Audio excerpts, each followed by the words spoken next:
नमस्कार मित्रांनो, विषय लय भारी या चॅनलमध्ये आपलं स्वागत आहे। जसे की आपणास माहीत आहे, विधानसभा निवडणूक 2024 येत्या 2 ते 3 महिन्यात होणार आहेत। या निवडणुकीत महाविकास आघाडी विरुद्ध महायुती असा थेट सामना आहे। यासाठी महायुती आणि महाविकास आघाडी दोघेही आपापले उमेदवार उतरवण्याच्या तयारीत आहेत। उमेदवार उतरवण्याच्या तयारीत सर्वात पुढे शरद पवार हे आहेत। त्यांनी आपले जवळपास 18 ते 20 उमेदवार फिक्स केलेले आहेत। तर आपण या व्हिडिओत बघणार आहोत ते उमेदवार कोण कोण आहेत। हे उमेदवार बघण्याआधी आपल्या चॅनेलला लाईक करा, कमेंट करा आणि सबस्क्राईब करा। पहिले उमेदवार आहेत जयंत पाटील। हे राष्ट्रवादीचे प्रदेश अध्यक्ष आहेत आणि इस्लामपूर मतदारसंघातून ते यावर्षी निवडणूक लढवणार आहेत। दुसरे उमेदवार आहेत संदीप क्षीरसागर। हे बीड मतदारसंघातून निवडणूक लढवणार आहेत। ते शरद पवार यांचे अत्यंत कट्टर कार्यकर्ते आहेत। जेव्हा आमदार फुटून गेले तेव्हा ते शरद पवार बरोबर कट्टर राहिलेले आहेत। तिसरे आमदार आहेत अनिल देशमुख। ते काटोल मतदारसंघातून यावेळी इलेक्शन लढणार आहेत। त्यांनाही ईडीने व तपास यंत्रणांनी खूप त्रास दिला, तरीही ते शरद पवार बरोबर कट्टर राहिले। चौथे आमदार आहेत रोहित पवार। रोहित पवार हे कर्जत जामखेड मतदारसंघातून मागल्या वेळी निवडणूक लढवून जिंकून आलेले आहेत। यावेळी कर्जत जामखेड म्हणून यांना उमेदवारी देण्यात आलेली आहे। पाचवे उमेदवार आहेत प्राजक्त तनपुरे। हे जयंत पाटील यांचे भाचे आहेत। ते राहुरी मतदारसंघातून यावेळी इलेक्शन लढवणार आहेत। त्यांची सीट जवळपास निश्चित झालेली आहे। सहावे उमेदवार आहेत जितेंद्र आव्हाड। हे शरद पवार यांचे कट्टर असे समर्थक आणि कार्यकर्ते आहेत। ते मुंब्रा कळवा मतदारसंघातून यावेळी इलेक्शन लढणार आहेत। त्यांची सीट जवळपास फायनल झालेली आहे। सातवे उमेदवार आहेत पारनेर मतदारसंघातून राणीताई लंके।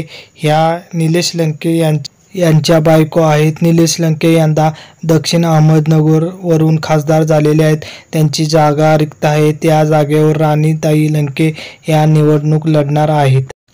पुढचे उमेदवार आहेत योगेंद्र पवार। योगेंद्र पवार हे बारामती मतदारसंघातून अजित पवार यांच्या विरुद्ध निवडणूक लढू शकतात। त्यांनी बारामती लोकसभेला प्रचारात आघाडी घेतलेली होती आणि सुप्रियाताईला फुल सपोर्ट दिलेला होता। पुढचे उमेदवार आहेत पंढरपूर मतदारसंघातून भगीरथ भालके। भगीरथ भालके हे BRMS मध्ये गेलेले होते, पण त्यांनी आता शरद पवार गटात पुन्हा प्रवेश केलेला आहे व ते पंढरपूर मतदारसंघातून निवडणूक लढवणार आहेत। पुढचे उमेदवार आहेत उत्तम जानकर। उत्तम जानकर यांनी आपल्याला माहीत आहे माढा मतदारसंघातून विजय मोहिते पाटील यांना सपोर्ट दिलेला। त्याऐवजी त्यांनी माळशिरस मतदारसंघातून आमदारकीची उमेदवारी ही जवळपास निश्चित केलेली आहे। पुढचे उमेदवार आहेत रोहित पाटील। रोहित पाटील हे दिवंगत स्वर्गीय RR आबा यांचे चिरंजीव आहेत व ते कवठे महांकाळ मतदारसंघातून यावेळी इलेक्शन लढवणार आहेत। पुढचे उमेदवार आहेत मानसिंगराव नाईक। मानसिंगराव नाईक हे शिराळा मतदारसंघातून यावेळी निवडणूक लढवणार आहेत। त्यांची ही उमेदवारी जवळपास निश्चित झालेली आहे।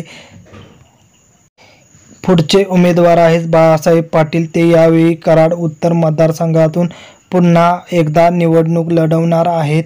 ते शरद पवार यांच्याबरोबर कट्टर राहिलेले आहेत व ते यावेळी कराड उत्तरमधून निवडणूक लढवणार आहेत।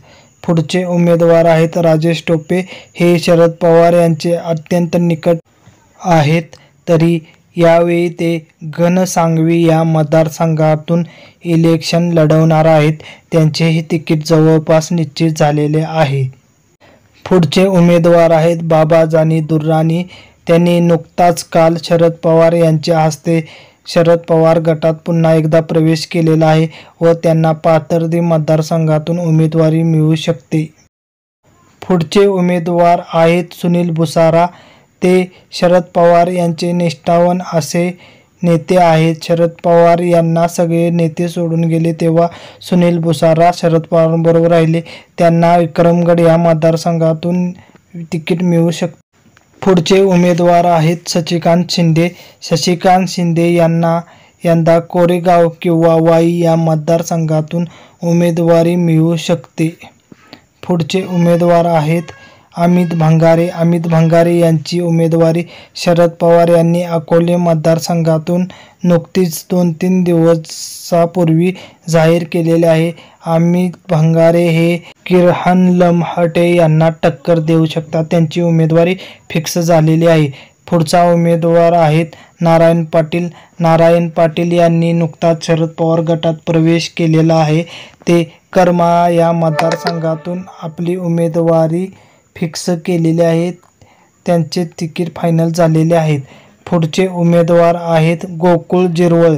गोकुळ जिरवळ यांनी शरद पवार गटात प्रवेश केलेला आहे व नरहरी जिरवळ यांच्या जागेवर त्यांना उमेदवारी मिळू शकते. पुढचे उमेदवार आहेत देवदत्त निकम. देवदत्त निकम हे आंबेगावमधून उमेदवार आहेत व हे दिलीप वळसे पाटील यांच्या विरुद्ध निवडणूक लढवणार आहेत. तरी हा माझा अंदाज आहे. तुम्हाला काय वाटते? शरद पवार गटात कोणाकोणाला उमेदवारी देऊ शकतात? आपले अंदाज कमेंट करा आणि चॅनेलला सबस्क्राईब करा विसरू नका.